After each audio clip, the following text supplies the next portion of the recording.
காங்கேயம் முத்துவின் ஒரிஜினல் வின்னசஸ் பிராண்ட் அரிசிகள் தரத்திலும் சுவையிலும் என்றும் நம்பர் 1.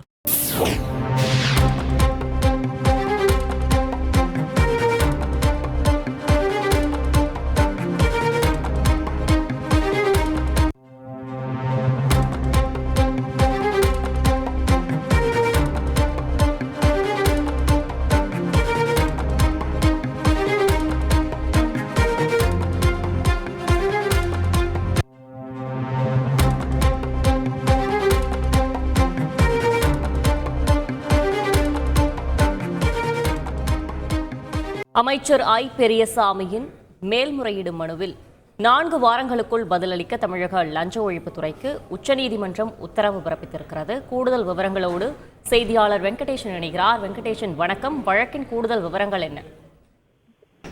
வணக்கம்.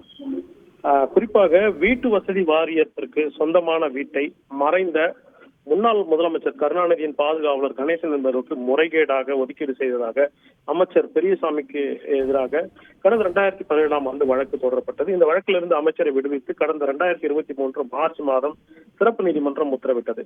இந்த உத்தரவை மறு ஆய்வு செய்யும் வகையில் தாமாக முன்வந்து வழக்கை விசாரணைக்கு எடுத்துக்கொண்ட உயர்நீதிமன்ற தனி நீதிபதி ஆனந்த் வெங்கடேஷ் இந்த வழக்கில் பிறப்பித்த உத்தரவை குறிப்பாக அவரை விடுவிக்க கோரி அமைச்சர் பெரியசாமியின் முதல் மனு தள்ளுபடி செய்யப்பட்ட நிலையில் குற்றச்சாட்டு பதிவுக்கு பின் வழக்கில் இருந்து விடுவிக்க கோரிய 2வது முறையாக தாக்கல் செய்த மனு விசாரணைக்கு உகந்ததல்ல என அந்த மனுவை ஏற்றுக்கொண்டு அவரை விடுவித்தது தவறு என தெரிவித்து சிறப்பு நீதிமன்ற உத்தரவை சட்டவிரோதமானது என தெரிவித்தார். மேலும் வழக்கில் சாட்சி விசாரணை முடக்கும் நோக்கில் 2வது முறையாக விடுவிக்க கோரி மனு தாக்கல் செய்ததன் மூலம் நீதிமன்ற நடைமுறையை அமைச்சர் தவறாக பயன்படுத்தியுள்ளதாகவும் தெரிவித்திருந்தார்.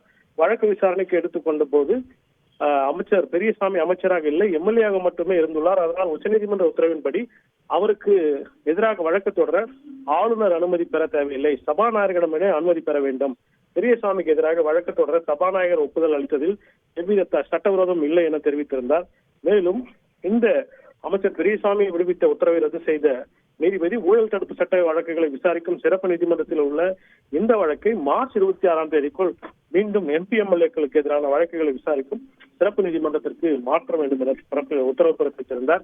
இந்த உத்தரவுக்கு எதிராகத்தான் அமைச்சர் ஐ பெரியசாமி ஒரு மேல்முறையீடு மனுவை தாக்கல் செய்திருந்தார். அந்த மேல்முறையீடு மனுவை டாக்டர் ராம்சங்கர் வக்கீல் தாக்கல் செய்திருந்தார்.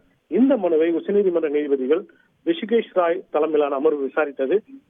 அமைச்சர் பெரியசாமி சார்பில் மூத்த வழக்கறிஞர் கபில் சிபல் ஆஜராகி அவர் அமைச்சராக இருந்ததால் அவருக்கு எதிராக வழக்கு தொடர ஆளுநரிடமே ஒப்புதல் பெற்று இருக்க வேண்டும், இந்த அம்சத்தை அவர்கள் கருத்தில் கொள்ளவில்லை என பல்வேறு உச்சநீதிமன்ற தீர்ப்புகளை சுட்டிக்காட்டி வாதிட்டார்.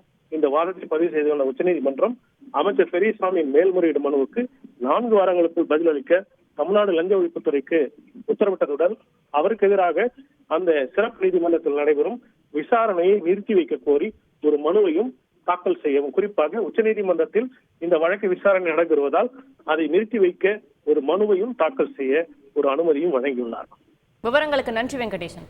காங்கேயம் முத்துவின் ஒரிஜினல் வின்னசஸ் பிராண்ட் அரிசிகள் தரத்திலும் சுவையிலும் என்றும் நம்பர் 1.